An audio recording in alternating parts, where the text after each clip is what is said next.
Müğənni Nəfəs efirlərin birində qonaq olur. Reallıq TV bildirir ki, əfsanəvi sənətkar Şövkət Ələkbərovanın repertuarına müraciət edən ifaçı Bir Könül Sındırmışam adlı əsəri səsləndirməyə çalışır.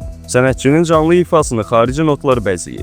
Nəfəsi düşdüyü çətin vəziyyətdən isə onunla eyni verilişdə qonaq olan əməkdar artist Vasif Məhərrəmli çıxarır.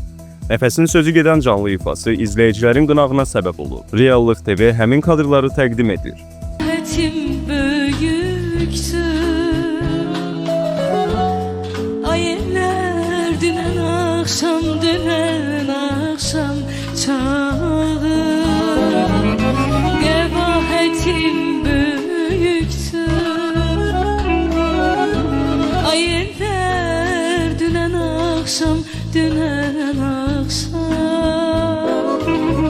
Qəbaətim böyükdür.